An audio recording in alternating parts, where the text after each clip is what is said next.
Today, given there's a lot of talk about Switch 2 release dates, I thought it was time to go through my Switch collection to date. This is a combination of the original Switch and the OLED Switch, plus all the games that I've bought, special editions and cartridge. Over 100 games. And I've not finished collecting for this. There's still a lot that I want to collect. Starting from the top, we've got Ys 8, Lacrimosa of Dana. Haven't played that one yet, but I have started the Ys series. And I've started it with Ys Origin. There is one more Ys to get for this collection for me. And that one is I'm planning to pick up hopefully in the next month. But really enjoying this one at the moment. Old style RPG, 2D, 3D. It's live action though. It's not turn-based attack, and it's really enjoyable. Some of it can be a bit challenging, but it's not out there. It's just a matter of getting good, practicing, and reworking it. And so that's the Ys series. We have Yoshi's Crafted World, Xenoblade Chronicles 3. It surprises me that they don't do Xenoblade Chronicles 3 Future Redeemed physically, given that they have done Xenoblade Chronicles 2 Torna as a physical release separate. It's a real pity. We also have Xenoblade Chronicles 2 and Xenoblade Chronicles Definitive Edition. Now that also came out on the 3DS, and I started playing that on the 3DS, and I really love the 3D aspect of that. I haven't touched it on the Switch yet, and that's something that I'm curious what others may have thought about the difference of playing it on a 3DS versus the Switch with that 3D aspect that was available on the 3DS. Now, a lot of people don't like the 3D aspect and just played it 2D, but I'm curious for those that played the 3D aspect on a 3DS and really enjoyed it. Curious what they thought of it. Wreckfest, that was a cheap little pickup that I found, and I've really enjoyed that. It's just one that I pick up every now and then and just have a crash drive around, and when don't know how much time I've got and I don't really want to get deep into a game, it's a good one that you can pick up and just put down whenever you want. The Witcher Wild Hunt Complete Edition. This is a great example of being late to the game. I've never picked up Witcher on the previous platforms, any other platform. It became available on the Switch. I almost went out and bought it straight away, but I had commitments on other games and I thought I'll just wait. Then they released this Complete Edition. I still didn't rush out and buy it because I was still tied up with other games. And I recently picked it up at a pretty reasonable price. But by being late to this game, I've got everything on the one cartridge, which is a real bonus. Untitled Goose Game. It's a fun little puzzle game. It's not too long, and it's quite an enjoyable, relaxing, comfort sort of game. Tokyo Mirage Sessions FE Encore. Now, that I also have a copy of on the Wii U, I think it was. And it's a combination of Shin Megami and Fire Emblem sort of tied in together. I haven't got around to really playing it. I've just sort of fired it up and had a look at it, and it looks like it'd be really good. Reports are it's a fun game, and it's a nice crossover.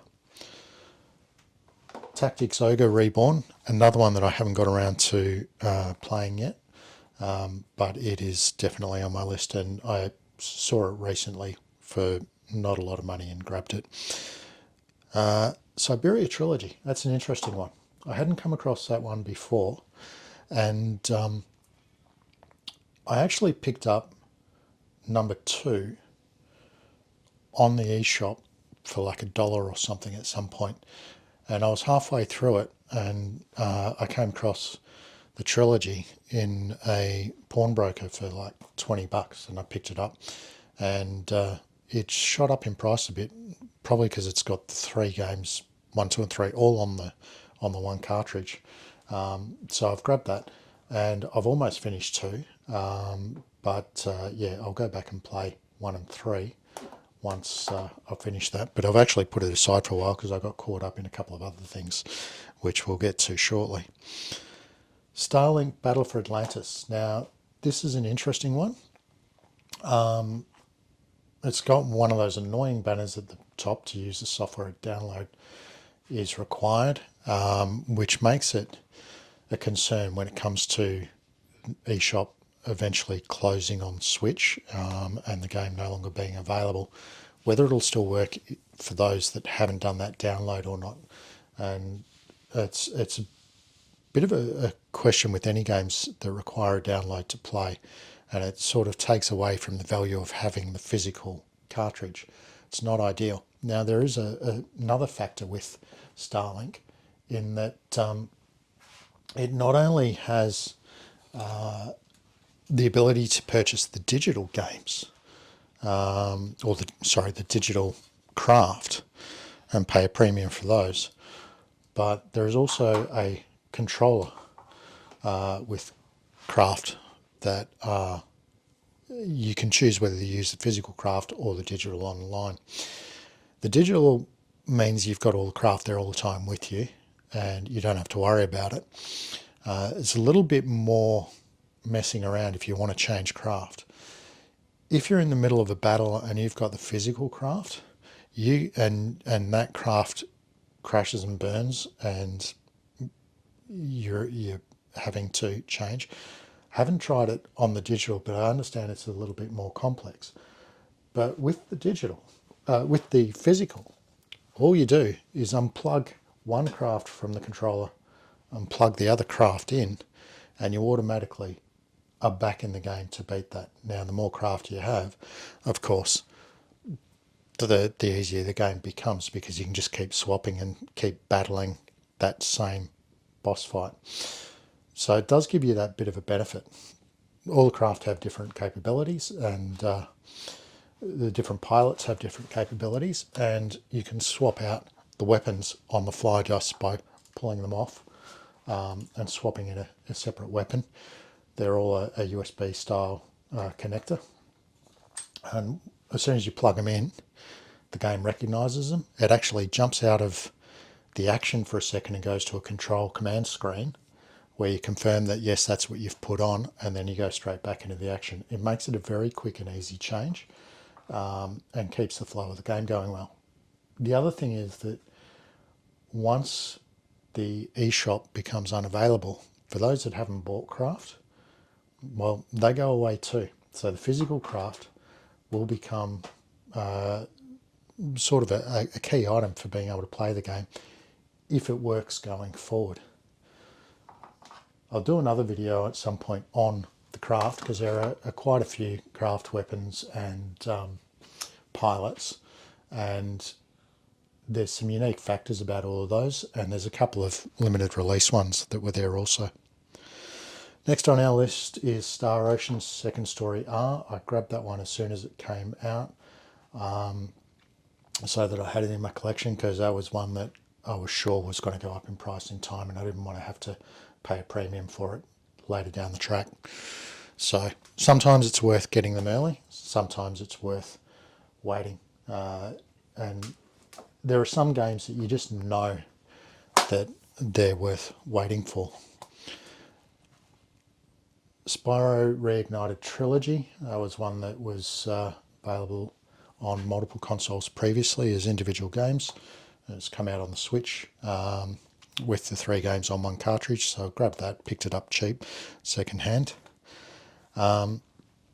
Signmora X is a shoot 'em ups, and I really enjoy that one, and it's a good one that you can jump in and out of again. Really, I picked that one up as well cheap. It wasn't one that a lot of people were talking about, and it kind of surprised me because it is a good game. We have Sifu Vengeance Edition, which has Steelbook in it. I'm a big fan of Steelbooks. I just they just add a little bit of class. Haven't actually played Sifu yet, but that is one that I'm keen to get into. We have Shin Megami Tensei 3 Nocturne. That one was a remake from previous consoles, but it's, if you're into the Shin Megami and Persona games, that's a key one to get. We have Shantae Half Genie Hero. This is the First Day Ultimate Edition, which includes the art book and a soundtrack CD. We've got Risky's Revenge. We've got Shantae. Now, I also have Shantae and the Seven Sirens, and that's the collector's edition. The one that I'm missing is obviously Pirate's Curse, because I haven't mentioned it. Pirate's Curse is one that, for some reason, out of all the Shantae games, took off in price. It's a limited run release only. And yeah, it's not looking like it's going to come down anytime soon. You need, if you keep your eye out, you can pick them up for 500 to 600 Australian, which is just, it's a huge amount, especially since Pirate's Curse is not a new game for the Switch. It was available on previous consoles, and you can still pick it up for a couple of $100 on the 3DS. And of course, if you've got a homebrew, there are ways to get it there without having to pay for it, although that's not exactly legal. But you know, there are options. So to pay $500-600, just it's over the top. On the Shantae series, it's worth noting that there is another one that's due to come out, which is a brand new one, brand new in 20 years in the making, and it's one that the team shelved because the market wasn't there when they were first releasing it on the Game Boys. So that one is due to come out on the Switch possibly later this year, so keep an eye out for that one. It'd be worth one worth picking up. It's also going to be released by limited run. We have Sea of Stars, which is another one that is JRPG and has got some very good reviews. Didn't pick it up immediately, did go up in price a little bit, managed to pick one up, found it a bit cheaper. So I haven't paid more than retail on that one, but I expect it will go up in time. Salt and Sanctuary is a Metroidvania, and it's a dark game setting, but very enjoyable. It does have parts that are harder. You do need to get good. It's challenging, but really enjoyable. Now, there is a follow-up to that called Sanctuary and Sacrifice. No physical release on that at this point, though. That's only available digital, unfortunately.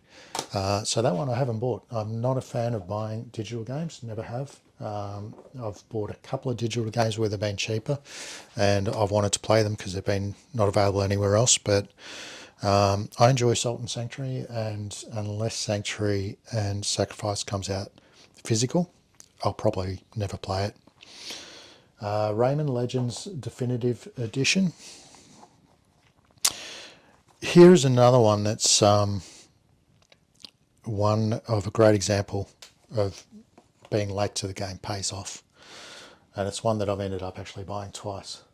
So I bought the Dual Pack Steelbook Edition of Pokemon Scarlet and Violet when it came out. I didn't play it straight away. It took me a while to actually get around to playing it. So I did get the benefit that by the time I got around to playing it, a lot of patches had come out to fix it. That's another thing that really annoys me when it comes to game development these days. It used to be that a game came out, there were no patches. It came out, it worked, it was as it was always going to be, and it either succeeded or failed on how it was on the cartridge. Nowadays they have a strong tendency to get it out quick on a date, whether it's finished or not, and then deal with the bugs afterwards and release patches, which means down the track, when you come to game preservation perspective, If you've got a device that's got the patches installed on it, that's great for you, but if you ever sell the game to someone else, they don't have that benefit of getting the patches, so they've got the cartridge version, which quite often is not great in performance, unfortunately.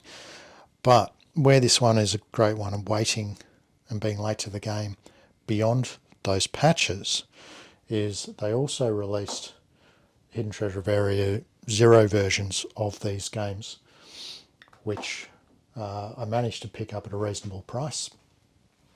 And these ones are ones that are likely to go up in price dramatically over the years because they have that extra game content on them. We have Pokemon Legends of Arceus and also the Steelbook for that.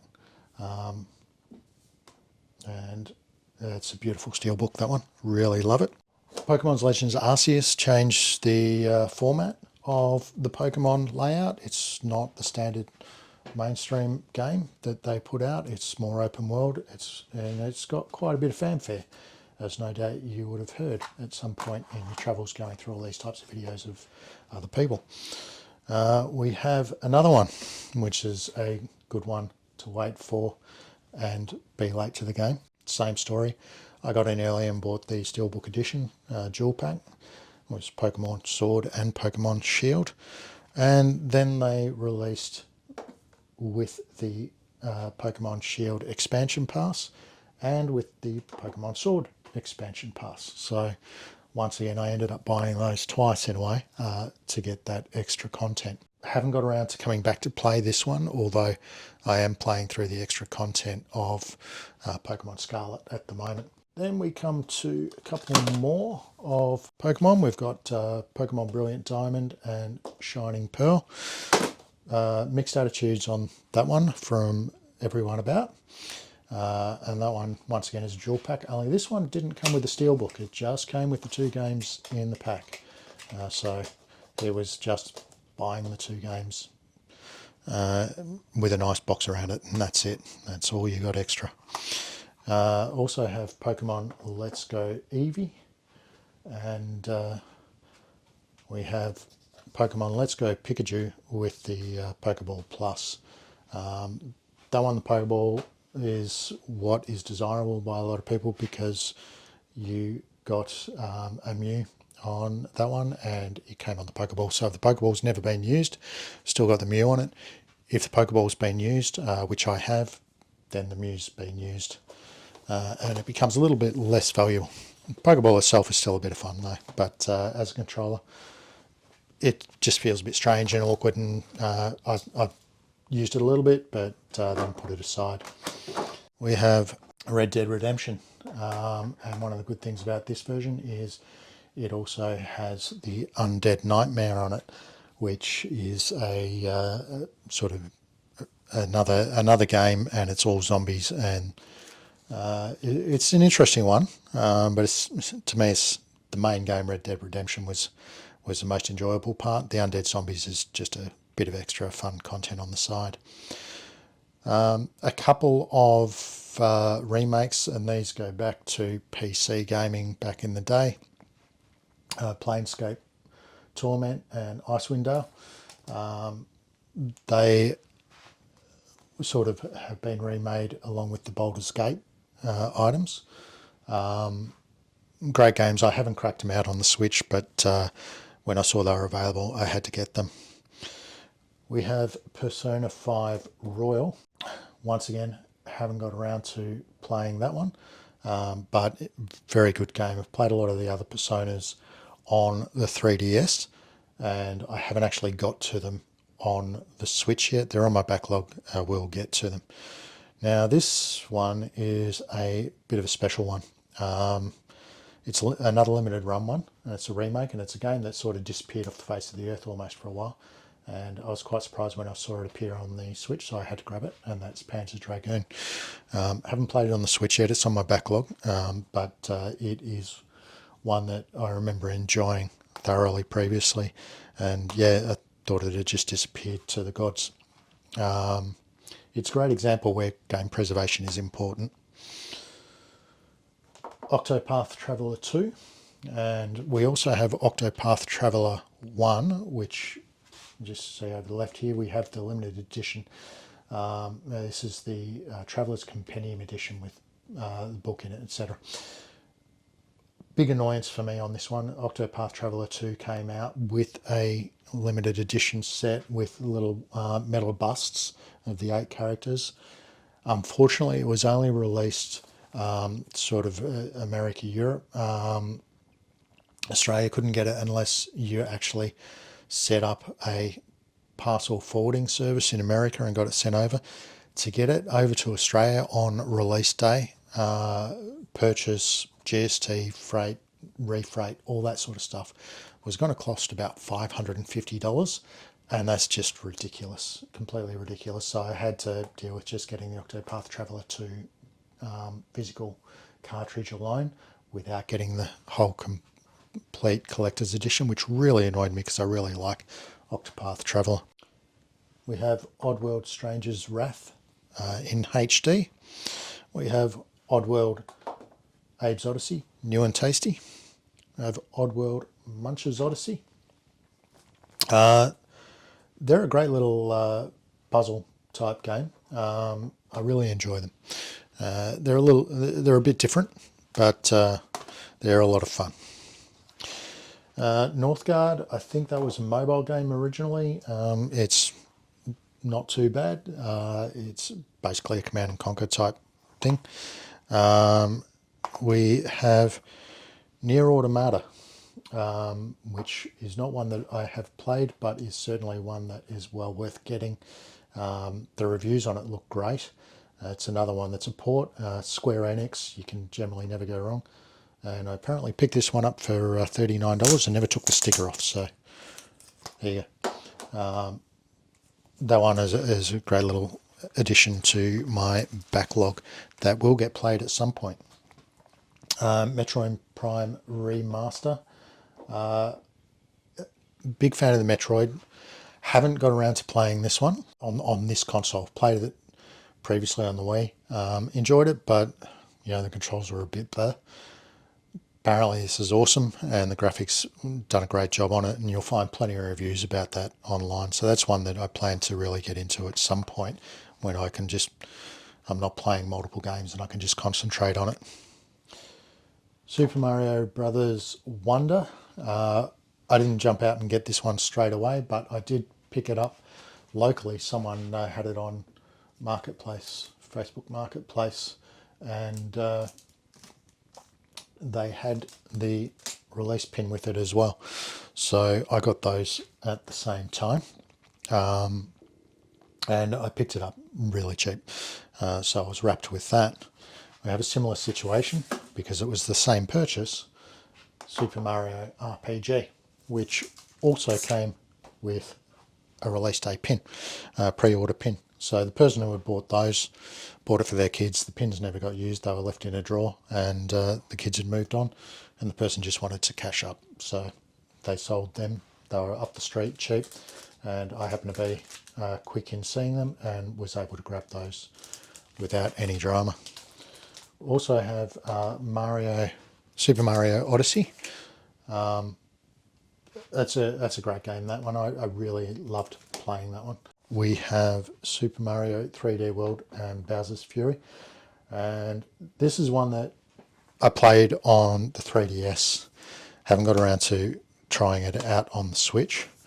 But with this one, I've also got the steel case. And the steel case is pretty cool. You've got Super Mario 3D World on one side, and you've got Bowser's Fury on the other. So that one was a nice little pickup. I will get around to playing that. The one that gets a lot of talk about, of course, in that it's not one you want to be late to the game on. Super Mario 3D All-Stars. It came out from Nintendo, but they only did a limited run on it, and they all sold up pretty quick. I snaffled that one up as part of that release. I wasn't prepared to wait to see if that skyrocketed in price because of the way it was handled. New Super Mario Brothers U Deluxe. That's another one that's been ported across. enjoyable game. Haven't played it on this console, played it on previous consoles. Generally, Mario's are a good game. You can't really go wrong with those. Now, this is a set that I've played, I can't remember which one, but one on a previous console. But we have Collection of Mana, and this has got 3 games on it, which is Trials of Mana, Secret of Mana, and Final Fantasy Adventure. I've grabbed that because of it's got those 3 on it particularly, and I wanted to go back to the start and play them all. I've also got Legend of Mana, and I understand there's another Mana game in the making coming out, so I'll be keeping an eye out for that, because that's a series I want to play through as well. At the moment I'm really enjoying the Ys, so that's kind of taken all my time. One that's a little bit less common and was going up in price that I managed to get early, and I didn't get it brand new. I actually picked it up in a bundle at a cheap price. I've played through this and I've got to the end, which is not really the end, because after the end you've got a whole nother sort of a grind, go through the bosses type option again. I've played halfway through that second part to get to the final end, but it was a bit of a grind, and to power up to go through the bosses. So just to play the bosses again, I sort of ended up putting it aside. I'll probably go back and finish it at some point. Weird mechanic with the mechs that you go into, and it takes a bit of figuring out, but they require a special sort of fuel to run, and they have a limited amount while you're fighting with them, and there's ways to refuel them. You need to explore that, because if you don't do it, the mechs become pretty much useless for you pretty quickly. So if you can't figure out how to refuel them quickly, then that will cause you some issues. That certainly did me. And this is another one that's, as I understand, it's a spiritual successor, or it's the other way around, I can't remember. But one is a spiritual successor to the other. I Am Setsuna. When I found that out, I went out and grabbed that I Am Setsuna. This is the English version. It's a bit hard to get your hands on. And I actually got this one from PlayAsia. It's still sealed at this point. But that is one that I will unseal at some point and play. Live Alive. A lot of people know about this one. Pretty much every YouTuber's done a review on it and a statement about it. And it's a number of smaller games with different characters that all lead up and cross over to some extent, lead up to the same end game sort of thing, with all the different characters having their part to play in it across different times and ecologies, so Western time, space, that sort of stuff. Now we have a big one, Zelda Breath of the Wild. Of course, Breath of the Wild was one of those great ones that it was out at the start of the Switch as it came out, and it just knocked everyone's socks off. If you've got a Switch and you haven't played Breath of the Wild, where have you been, basically? And it's an awesome game. We also have Legend of Zelda Link's Awakening, which of course was an early Game Boy game, and it's been remastered and redone. I love the original game, and in fact I had the cartridge until recently and I sold it, and I've got this one sitting on the shelf. I'll probably never go back to the original. I haven't played this one yet, but what I've seen of it, I like it. So if I go back and play it, I'm going to play this, not the original. So I got rid of the original. We have Zelda Skyward Sword, which I never got around to playing on the Wii because everyone said the controls are absolutely shocking. So I just never got there. Yeah, it's on the Switch. It's very good, and I've played through to the end and loved every minute of it. This one, I've also got the Steelbook, which I love that Steelbook. I think it's fantastic. We have Kirby and the Forgotten Land. One, again, that I haven't played, but it is one that's got such reviews. I saw it somewhere cheap and grabbed it. It's one that I don't necessarily think will go down in price a lot.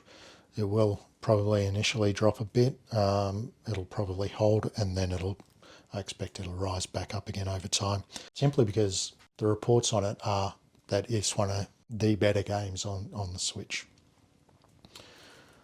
Immortals Phoenix Rising. My understanding is that's a Zelda-like game.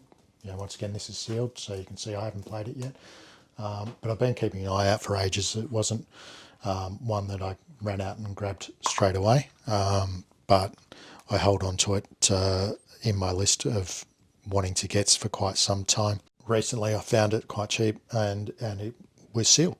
So the previous owner hadn't got around to playing it either, and they decided to just move it on. So I've picked it up, and I am actually looking forward to playing that. What I have seen looks enjoyable, but it looks kind of like a Zelda game with that type of puzzle, and I really enjoy those, so it's certainly one that I'll get around to playing. Hollow Knight. Now this one is absolutely fantastic. Really love this one. It's beaten me. I've not got to the end. There's one boss battle of about 3 big round blokes. I can't remember what they're called, but they're like Imperial Knights, and I have just not been able to get past them. And I tried for quite some time, a lot longer than I'd normally try with a boss. I will come back and beat it at some point. My understanding is they are one of the harder battles in the game. So my expectation is that once I get through those, I'll be able to do the rest of the game. But that one is a game where you'll die. You will die a lot.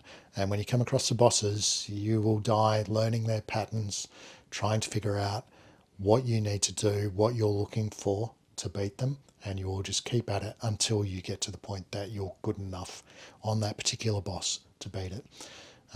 It's just one of those cases of practice makes perfect. Silksong, of course, the expectation is that will be announced for release very soon. There's been news has come out on Silksong that it's got a rating, and generally once it's got a rating, it's probably within 6 months it'll come out. So possibly a Christmas release. Silksong, looking forward to that. I may even get into Silksong and play that before I finish this one. I don't know. We'll see how it goes. But Hollow Knight, if you haven't played it and you're into Metroidvania type games, you need to get it, because it is one of those just fantastic. The artwork and gameplay on it is absolutely magnificent and plays really good on the Switch. The portable factor, you can just pick it up, play a bit, put it down. It's great. We have Hogwarts Legacy Deluxe Edition. This was a pre-order edition, came with pins for the different houses. I will give one warning. If you're an arachnophobic, if spiders freak you out, this is not the game for you. It is full of big spiders that you got to kill off. And they're inside caves and all sorts of things. Dark, creepy spaces with cobwebs. So if me just talking about it is freaking you out, do not play this game. It's a pity, because it's a great game. And the port onto Switch was expected not to be good. And they basically managed it by creating zones with which load. And as you go through different areas, it loads the zone before you go into it and play. Some people complained about the load times.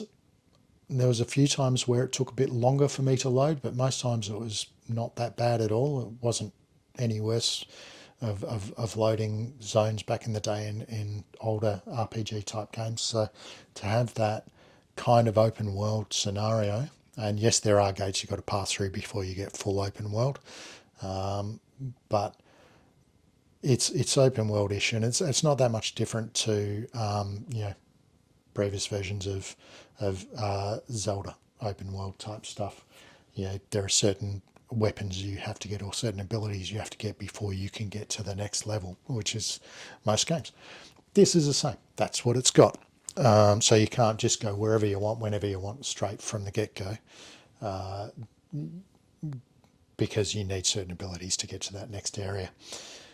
But once you do that, it opens up and you're able to fly around, run around. There's a whole lot of little side activities going on.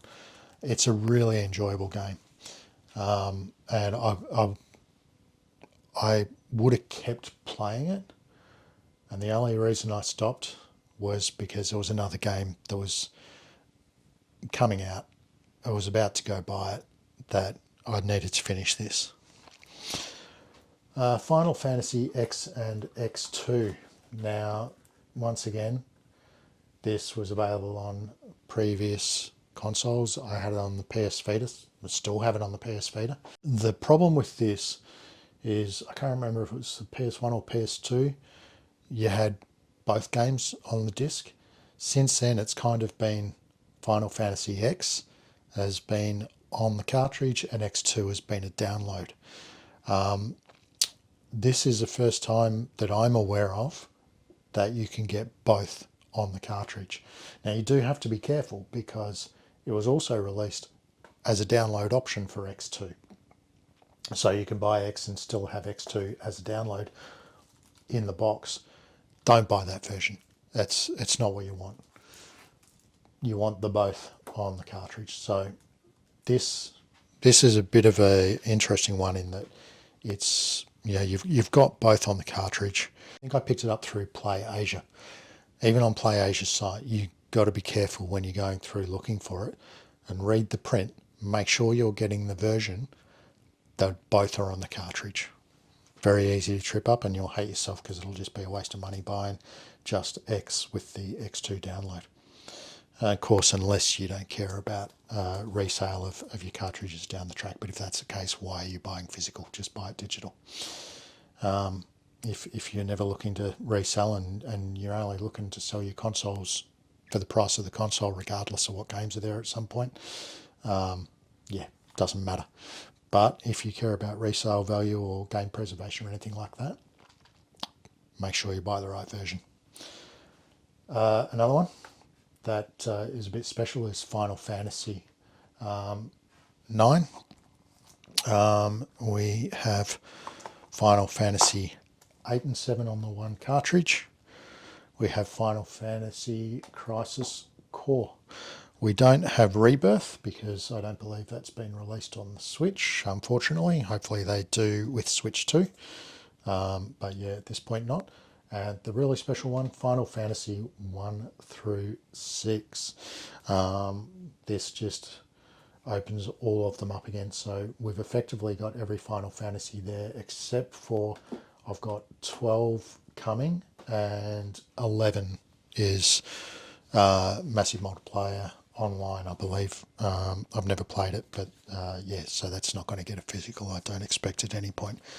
The only one that is missing there will be 7 Rebirth. Like I say, it's come out on other consoles and hoping it'll come out on the Switch, but at this stage it's not shown its face. I kind of expect it'll be one that they bring out on the Switch too. Fist, Forged in Shadow Torch. I've actually been enjoying this one. It was on my backlog and I had a bit of a gap, so I picked it up and started playing it, and I put it down because of Hogwarts. I put it down to play Hogwarts and I haven't actually got around to getting back to it. But it's a Metroidvania style game and I'm really enjoying it. Didn't get a lot of talk about. I don't really understand why, because it's an enjoyable game. This one I picked up cheap, and I don't really know much about it, but Felseal Arbiter's Mark. I picked it up for like $20, but it's a deluxe edition with a manual, etc. in there. Elder Scrolls Skyrim. Yeah, it's available on so many consoles. Everyone's played it. What do I need to say? Love it on the Switch. The portability of just having it and being able to take it and whip it out, play a bit of it. Absolutely enjoy it. Got Dragon Quest 9. I think that's all I've got on Dragon Quest at the moment. That's one that I plan to just try and work through, but I haven't been concentrating on that because I do have a lot of the Dragon Quest on 3DS. got Diablo Eternal Collection with the Ganondorf pack, and when I get to the consoles, you'll see why I've got that now. Dark Ultimate Edition. Haven't got around to playing that one, but it's another one that is, I believe, quite enjoyable Metroidvania type thing. But yeah, not one I've played yet, but it's certainly on my backlist to play. We're nearly there through all the cartridges, churning through these. Darkest Dungeon Collector's Edition. I got a funny feeling there's been another release since.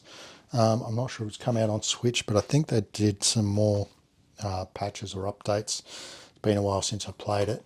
On the Switch, the only thing that I have to complain about is the text is so small. You know, I wear glasses, I'm getting old. It's really hard to read the text. And from that standpoint, there is one little button for me that becomes very important on the Switch. And it is this button right here. You click that twice and you get a zoom option. And with that you can zoom in and move around on the screen. That enables me to read the smaller text, which is great. But that said, yeah, playing it docked on the TV, you're going to be able to avoid a lot of that. But I don't really play docked, I play handheld. I play portable.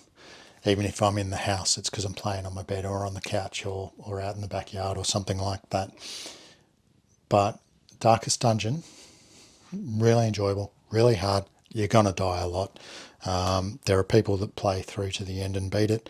I'm not one of those people, never got there. I've died every time I've played it, but still enjoy it and I still go back for more. Cris Tales, picked that one up recently. So that's on my backlist. Crash Bandicoot Insane Trilogy. So it's another one where you get 3 games. Crash Bandicoot is one you just have fun with it. Chrono Cross: The Radical Dreamers Edition. So this is the one that's come out on the Switch. It was available through PlayAsia, and I picked it up simply because I have Chrono Trigger on the DS, and Chrono Cross is basically the Switch's version of that. I don't think we're ever going to see Chrono Trigger ported to anything else, no matter how many people want it. I think it's stuck on the DS as the last version. If you want it, that's where you're going to have to get it. Great game. And I still have to play Chrono Cross. It's on my backlist.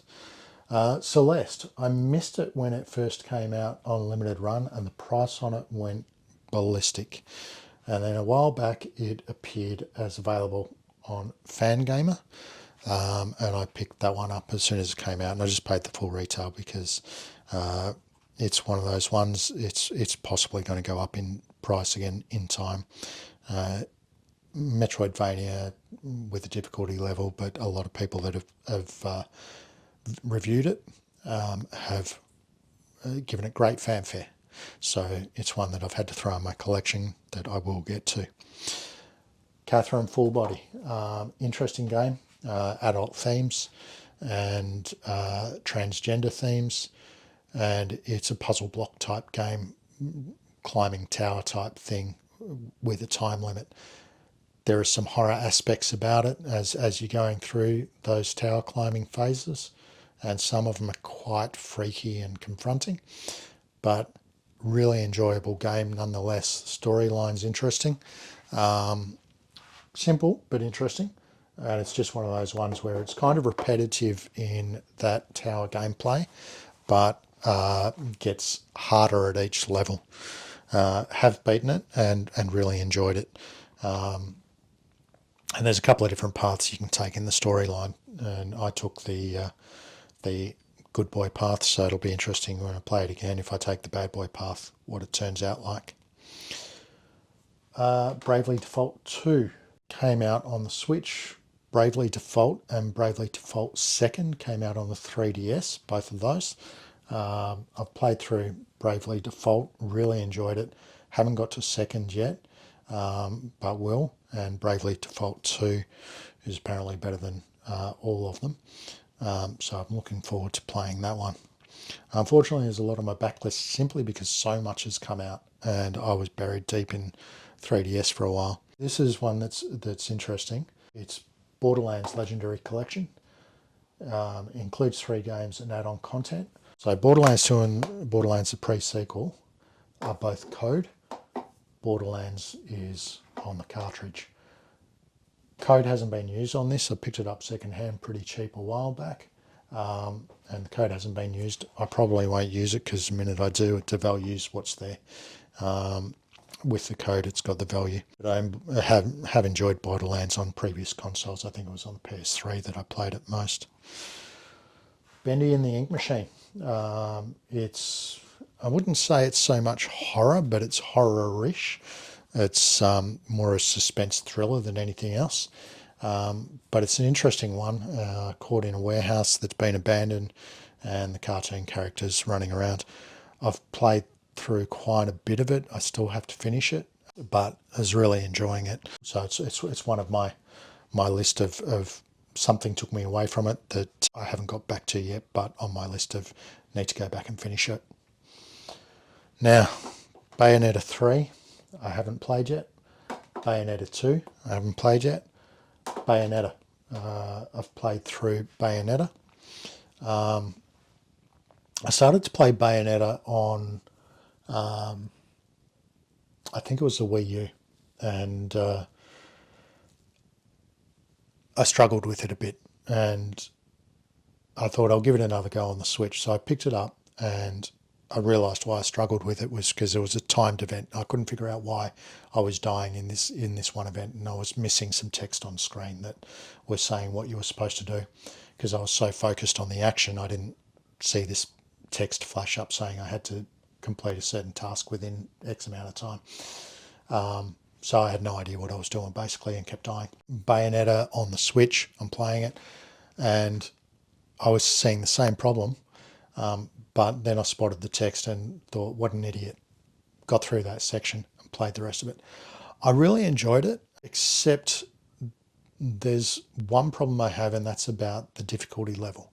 I played it on normal, and there was one point that I got to that was so difficult that I just could not, no matter how hard I tried, get past it. So I knocked it down to easy, and it became so easy. It was ridiculous. So I bumped it up to, there was a level between easy and normal, and I played at that level, and it was still not hard enough. It was still too easy. So it's like normal was just a little bit too high in difficulty. So those that play it on like insane mode, they're amazing as game players, and I don't know how they do it. But yeah, it kind of turned me off the game a little bit, because the rest of the game I played on that not normal level, just one level down from normal, and it was just slightly too easy, and it just took away from the enjoyment of playing the game. My understanding is that 2 and 3 get better at that, but I've just not been inspired to go back to them. I will at some point and give them a go. But yeah, there are other games that I'm more interested in playing at this point. And we have Cereza and the Lost Demon, which is Bayonetta origin story, which is nothing like the Bayonetta game. So I'm actually interested to have a look at that one. Now, this next one is another fallback to PC gaming, and I spent many hours playing these games. So when I saw they came out on the Switch, I just had to grab them. I did miss the initial release and they just disappeared off the shelves. It took me a while to find a copy at a reasonable price, but eventually I did. And I started playing it just to see how it played on the Switch, and it played really well. Really enjoyed it. So Baldur's Gate Enhanced Edition, Baldur's Gate 2 Enhanced Edition, they're a great way to get them, and it's a great preservation of that game, because if you want to play them on PC, you need to set up an older PC to play them. and that's a lot of messing around for what is a great game. Unfortunately, it's still out of the reach of many people because of that needing to be able to engineer your PC in the first place to support playing that older PC game. We have Axiom Verge 2. This one I haven't enjoyed as much as Axiom Verge. Axiom Verge I really enjoyed and played through to the end. The boss fights, one thing of note is that there is every single boss.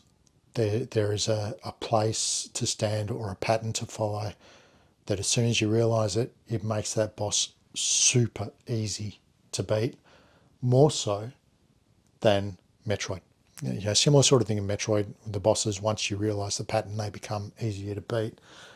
But with Axiom Verge, they become super easy. It's like stand on a certain platform and you do not need to move, just keep shooting and the guy will die. Simple as that.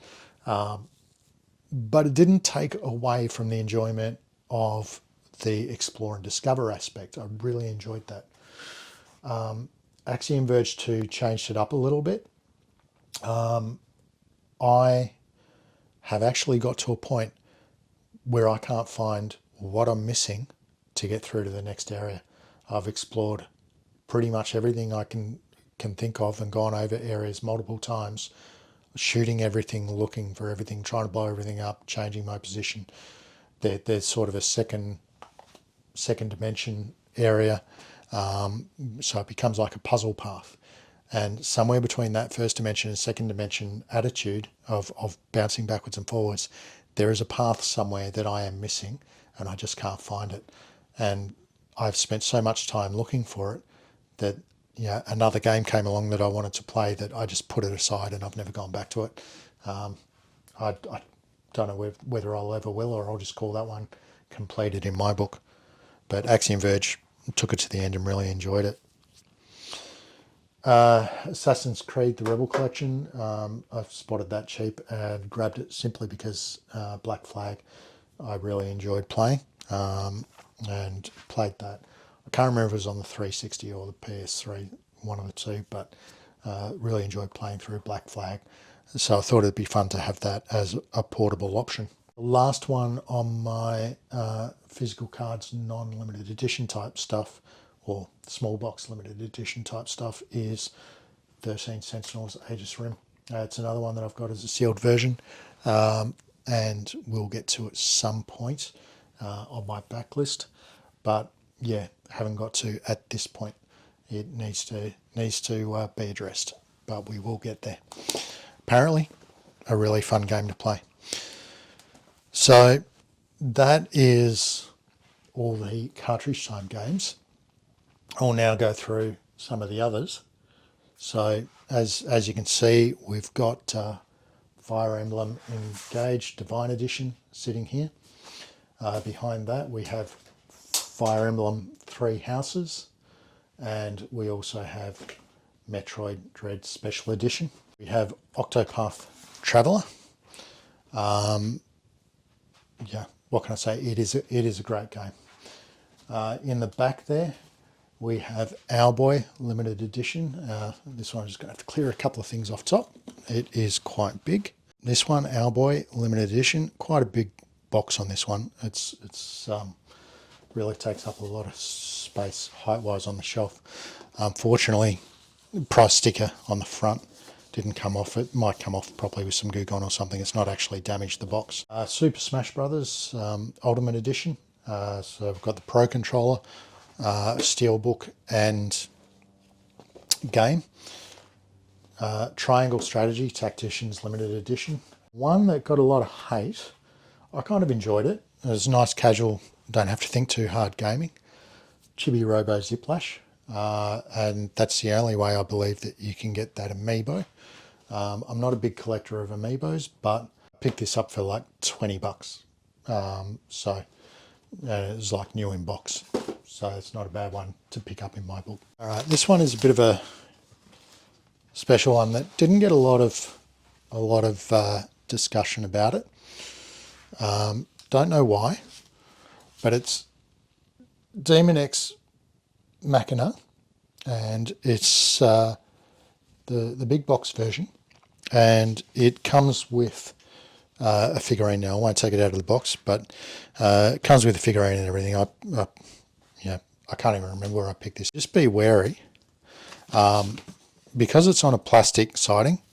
The seals can be pulled back real easy like that, and then pushed back in place. So if you're buying a sealed version of this, it's not necessarily sealed. I haven't got around to playing it yet. It's had mixed reports, and one that some people think is great, others don't like it. But it's a mech type thing, so I guess it's a case of either you're into mechs or you're not.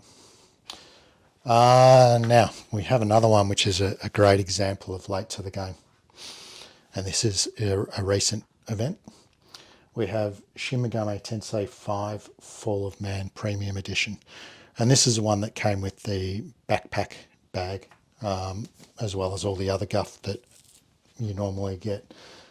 So it's got the art books, steel books, and music and all that sort of stuff. This has recently been released as Shin Megami Tensei 5 Vengeance Edition, which Shin Megami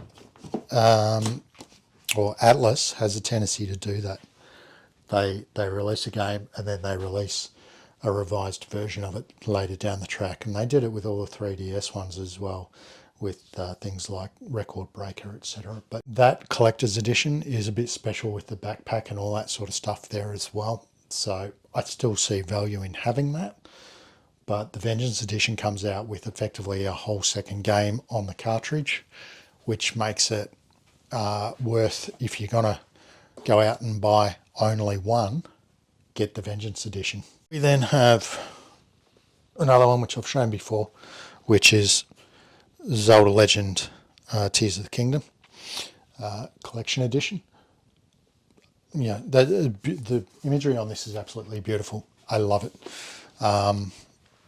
And with that one, I also went to the extent of getting the carry case as well. And haven't used the carry case, it's still in its box. And the Pro Controller, once again, haven't used it, new in the box, but I love the imagery on it.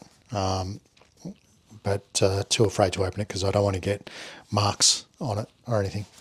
So it's kind of one of those ones, why do you buy it if you're never going to use it? But the collector in me just couldn't let it be. So let's start with the first console that I ever bought of Switch. And I didn't go out and buy the original consoles. And I picked this one up secondhand.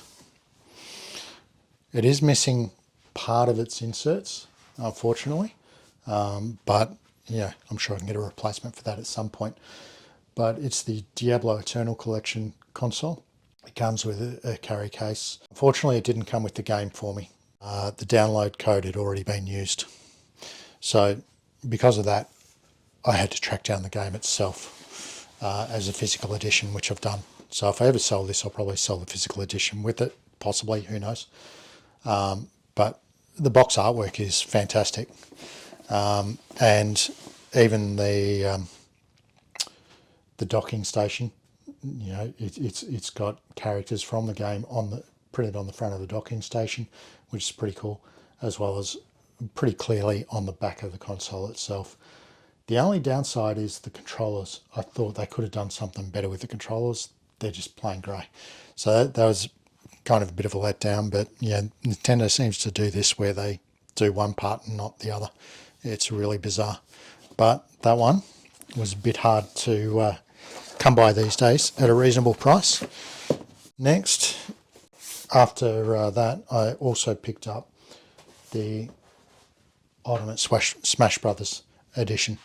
Once again, picked it up secondhand. This one has some decent graphics on the docking station, and once again they went a bit short on the Joy-Cons in that they used plain grey ones and just put a couple of grey stripes on it, the Smash logo. They could have done more.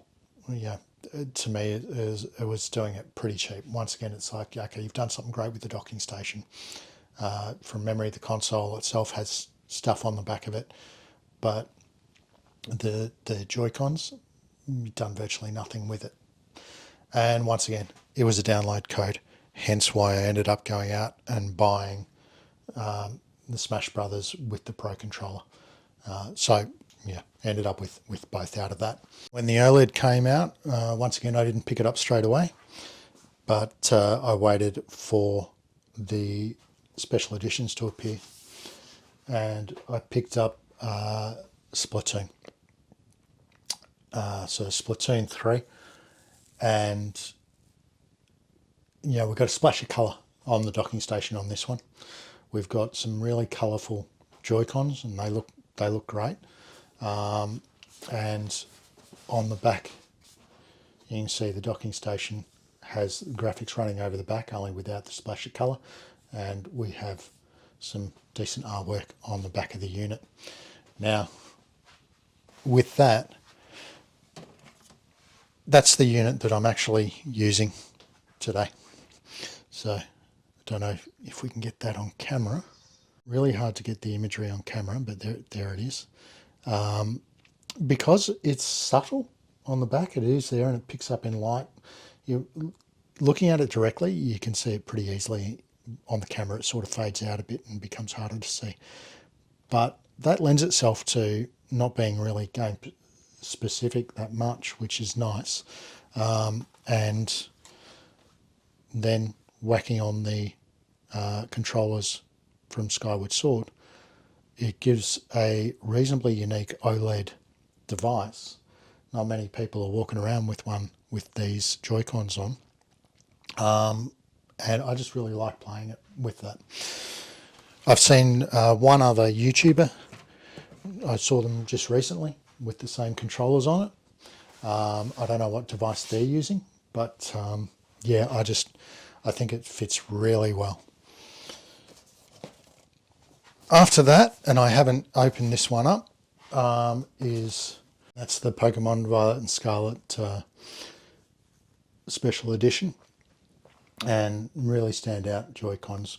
Great coloured imagery on the docking station, and displayed on the back.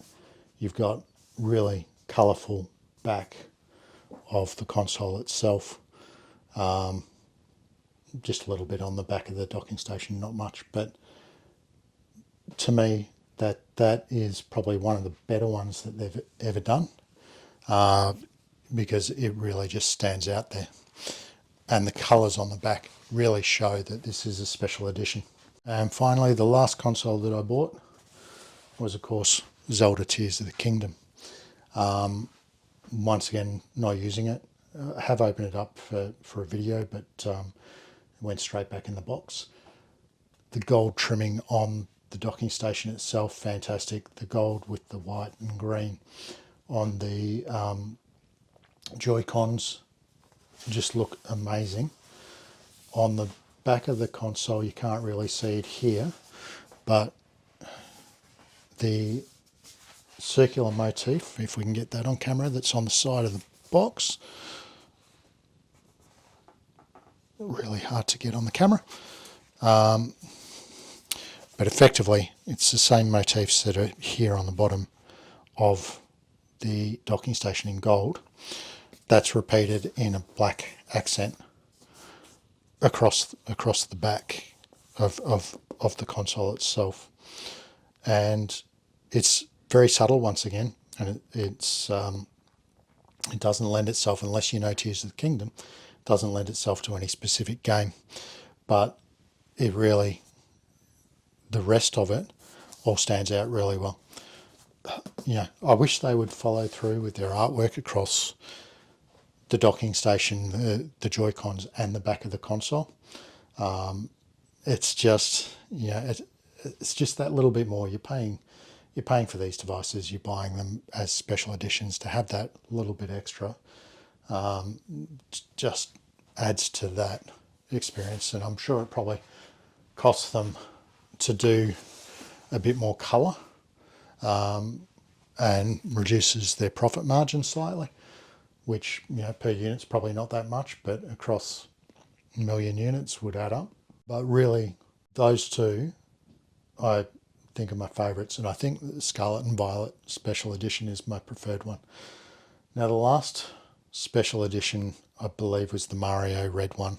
That one I haven't bought because there is nothing really special about it. It is just solid red. That's it. That's what's special about it. On the back of the docking station, it has a little symbol of Mario in the bottom left-hand corner, and if you open the back, it's got some gold coins inside it, where you plug in, your USB cables and power cables, etc.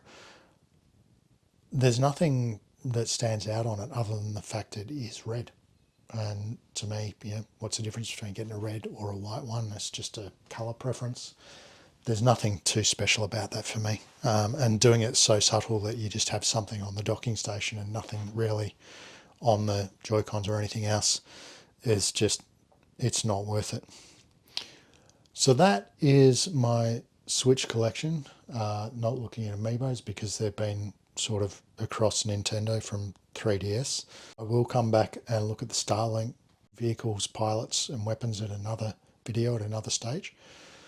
But over 100 games, and we've got 5 consoles and a number of special editions in the games. It's a collection that is going to grow, and it's going to end up being my largest collection. In fact, if you split the DS and 3DS, I've got almost 100 of each of those in game count, whereas Switch I have over 100. So it is my top collection at this point in time.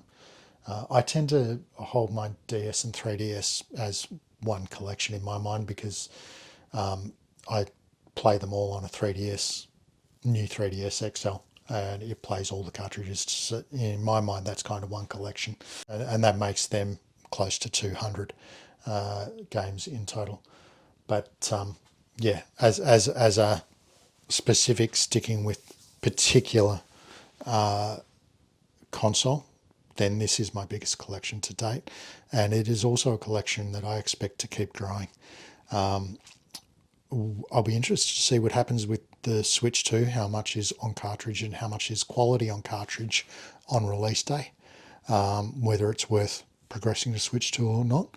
Otherwise, this might be the last console that I invest in, other than I'm keeping my eyes on PS5 disc version, but I'm waiting until prices come down. And the reason why I'm waiting for that is there is a couple of games that I have of interest in my mind that I haven't got around to playing yet, that are actually PS4 games, but I do have a couple of PS5 games there as well. And they're purely games that I've picked up in bundles of other things.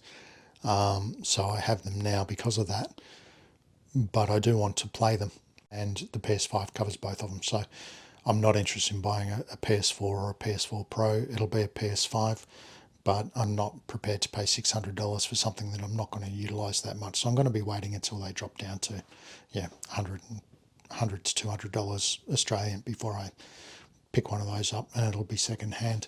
So based on that, I expect that the Switch 1 is and will be, now until I pass these on to someone else, my biggest collection. I expect it to keep growing from here. So stay tuned for pickup videos, because I doubt I'll be doing another collection video like this at any point. From here on in, it'll probably just be updates on where we're at. Hope you enjoyed that. Whether you play or collect, happy hunting.